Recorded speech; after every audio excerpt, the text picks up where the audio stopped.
आपल्या बायकोला नाईटीमध्ये बघायचे स्वप्न कधीच पूर्ण होणार नव्हतं. पुरुष एकटा असतानाही त्याने मनातलं बोलू नये, याला काय पुरुषार्थ म्हणायचं का? आणि ती नाईटीवाली सुंदरी, तिला बघून आम्ही उत्तेजित होत असतो. आम्हाला आपलं वाटायची की नाईटी म्हणजे उगाच रोज उठून कुठला पोशाख घालायचा, या कटकटीतून मुक्त ठेवण्याचा उपाय म्हणून अंगभर घालण्याचे वस्त्र म्हणून स्त्रिया नाईटी वापरतात. पण नाईटी आमच्या आयुष्यात चांगलंच नाट्य निर्माण केलं होतं. आमची हिडंबा चुकलं, जीभ जरा सरकलीच हो. आमची जीवनसंगिनी सुंदर तर 24 तास साडीतच वावरत असते. गुपगुपीत तक्क्याला आबरा घालावा अशी दिसते. सहावार साडीही घट्ट होते किंवा फिट बसते असा भक्कम बांधा आहे तिचा. आमचे डोळे म्हणजे निर्जीव बटनच नाही आहे तो, ती जिवंत आहे. त्यामुळे बिरीबिरी फिरून सौंदर्याचा शोध घेत असतात. आणि खरं सांगा, सौंदर्याचे पूजक आहेत म्हणूनच तर सौंदर्याची किंमत आहे या जगात. पण कोण जाणे त्या सौंदर्याला आम्ही केव्हा अकस्मात जाऊ. आज सौभाग्यवती शेजारी गेली, ती संधी साधून आपलं मनोगत मांडायला बसलो आहे आम्ही. तरी काय सांगावे, मनातलं जाणे मनालाच. शेवटी सहन करण्याची एक मर्यादा असते असं म्हटलं. सौभाग्यवती नंतर कडेकोट चौकशा पहारे बसवत्या आमच्यावर.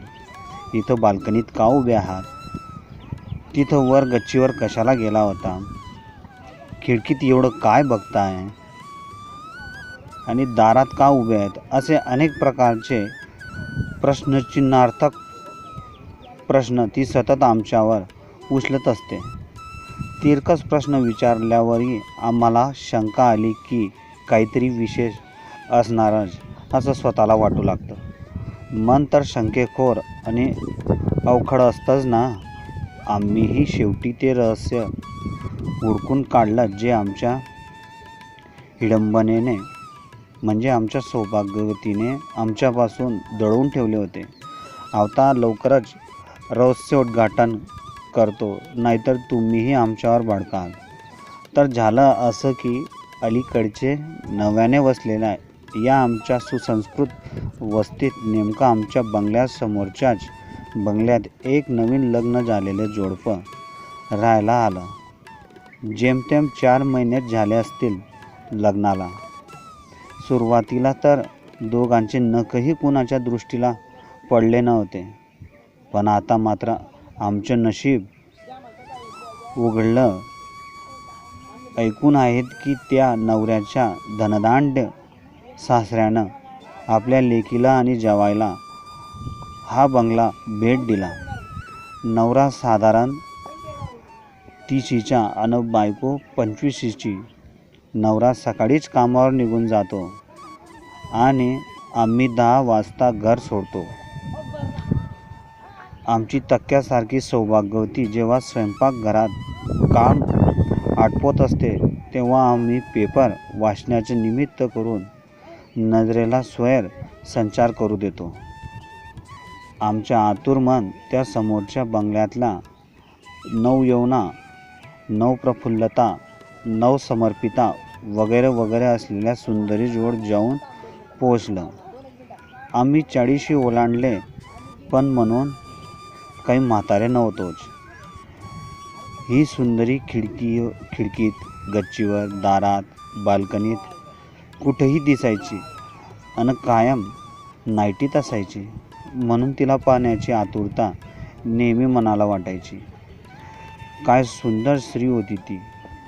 अशी बायको आपली असती तर, असा मनाला प्रश्नही केला होता.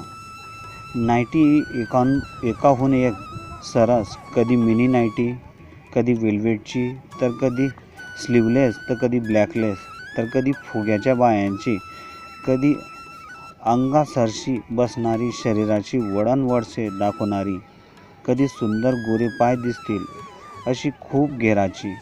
किती प्रकार होते नाईटीचे. सगळे तिला शोभून दिसायचे. आमच्या डोळ्यांना आणि मनालाही खूप सुख वाटायचे हो तिला बघताना. कधीतरी मनात यायचं आमच्या सौभाग्यवती नाही अशी सुंदर नाईटी घालून आमच्यासमोर यावं. पण हे बोलणार कसं? दुसरा प्रश्न समोरच्या सुदर्शनेवर तो शोभून दिसत होता. आमच्या भक्कम बांधाच्या पत्नीवर तर काहीच शोभत नाही, नकोच ते असं वाटायचं. आणि तिला नाईटीत पाहिल्यावर तर अरे बापरे, मनाला तर धक्काच बसेल असं वाटायचं. आता इतक्या अंतरावरून बघून बघून सवय झाली होती. वाटलं शेजार धर्म म्हणून जरा जवळ जाऊन ओळख करावी, चौकशी करावी. म्हणून सौभाग्यवतीला म्हटलं, नवीन आलेल्या जोडप्याला एकदा भेटून यावं का? सौभाग्यवतींनी होकार दिला. त्यावर मलाही बरं वाटले. आम्ही दिवस स्वप्रांत दंग झालो. आम्हाला काय काय कविता सुचायला लागल्या. पद्यानं समाधान होईना तेव्हा गद्यही सुचायला लागले.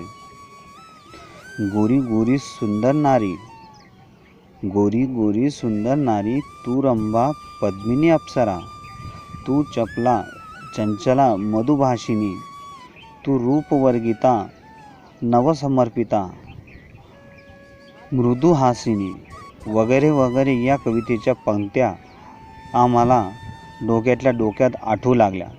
संध्याकाळ होऊ लागली तशी आम्ही दोघे त्या बंगल्याकडे निघालो.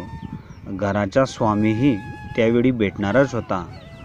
आम्ही म्हणजे अस्मादिक आणि सौभाग्यवतींनी दाराची घंटी म्हणजे घंटीचे बटन दाबलं.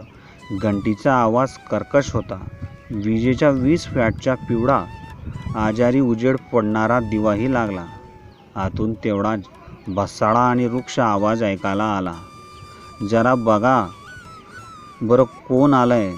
सुदान कदा कसे येतात तडमडायला लोक कुणास ठाऊक. या आवाजाने मन तर आतून घाबरून गेले की जी सुंदरी मी पाहिली तिचा आवाज असा कसा असणार. दार उघडलं. दारात तोच गृहस्वामी उभा होता. सभ्य सुसंस्कृत भासणारा. हात जोडून नमस्कार केला त्याने आम्हाला. सौजन्याने आत घेतलं. सोफ्यावर बसवलं. नजर आतल्या दारावरून हलत नव्हती आमची, पण तरी अधूनमधून त्या सुदर्शन पुरुषाकडे बघत आम्ही राजकारण, समाजकारण, त्यांची नोकरी, व्यवसाय, घरातली सासरची एकूण माणसे, मुले अशी सगळी चौकशी करून चुकलो. अर्थात घरात कधीच आम्हाला बोलायची संधी नसते त्या गोष्टीचा वचपा काढला आणि सौभाग्यवती जी तोंड फुगवून बसली होती तिच्या वाट्याचेही आम्हालाच बोलावं लागत होतं. एवढ्या वेळात ती नाईटी सुंदरी इकडे फिरसलीच नव्हती. आम्ही सौभाग्यवतीला हळूच कोपरानं ढोसळलं. म्हटलं, ही चतुराईने गृहस्वामिनीचा विषय काढेल, त्यांना बोलवा ना म्हणेल, पण आमच्या म्हशीचा आवाकाश मुळात तेवढा नव्हता. ती तत्परतेने म्हणाली, निघूयात, बराच उशीर झाला आहे. तुमच्या पत्नीला भेटायला पुन्हा केव्हा तरी येऊ. असा संताप ज्याला म्हणताय आमच्या. अहो निघताय का? त्या नाईटी सुंदरीचं अजून दर्शन झालं नाही म्हणे. निघताय मग आम्ही काय फक्त बाल्कनीतूनच तिचं दर्शन घ्यायचं का? असं मी मनातल्या मनात गुतू लागलो. छे, आता आपणच काहीतरी करायला हवं. आमच्या आतल्या आवाजानं आम्हाला गड घातले, धीर दिला आणि आम्ही अत्यंत शिलीनतेने सौज्वळपणे त्या भल्या गृहस्थाला म्हटले, असं बघा, भेटायला आलो आहोत म्हटल्यावर तुम्हा दोघांना जोडीनं भेटूनच घरी निघावं म्हणतो. काय हो, शेवटचं काय हो, आमच्या सौभाग्यवतीसाठीच होते. तिला वाटायला नको की घरात फक्त माणसंच भेटली आणि स्त्रिया आतच होत्या. बायको खाऊ की गिळू नजरेने आमच्याकडे बघत होती. त्याचवेळी त्या भल्या गृहस्थाकडे हसून बघण्याचाही प्रयत्न करत होती. एकंदरीत खूप फनी दिसत होती ही. गृहस्वामिनीला आमची इच्छा पूर्ण करावीशी वाटली. आत वळून त्यांनी हाक मारली, रंजना बाहेर येतेस का गं? असा आवाज देत त्यांनी आपल्या बायकोला बोलावले. दाराच्या पडद्याआड हालचाल जाणवली.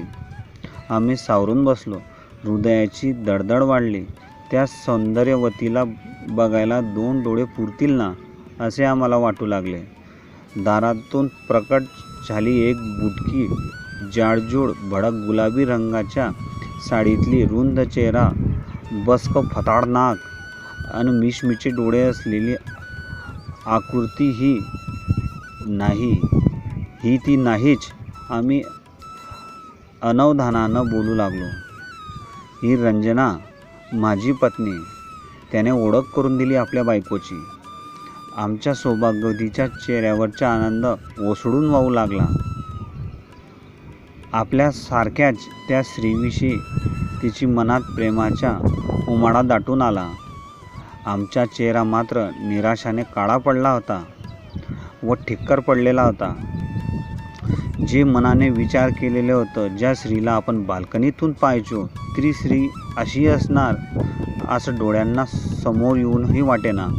आणखी काही वर्षात नववधू आमच्या सौभाग्यवतीची झेरॉक्सच होणार होती. आमच्या सौभाग्यवतीला तरी हा आकार द्यायला इतकी वर्ष लागली. ही तर अगदी लवकरच सासऱ्यानं घर देऊन ही भवानी त्याच्या गळ्यात बांधली होती असं वाटत होते. निर्लज्ज चिवटपणे आम्ही बोलून गेलो. आम्ही तर दुसऱ्याच कुणाला तुमची पत्नी समजत होतो, असे मी त्याला सांगितले. तो म्हणाला, अच्छा ती होय. ती माझी चुलत बहीण आली होती. अमेरिकेत असते. रजेवर आली होती. आजच 4च्या फ्लाईटने तिला सोडून आलं. त्यानं हसत अगदी सहज सांगितलं. आम्ही कोरड्या पडलेल्या ओठांवर जीभ फिरवून घरी परतलो.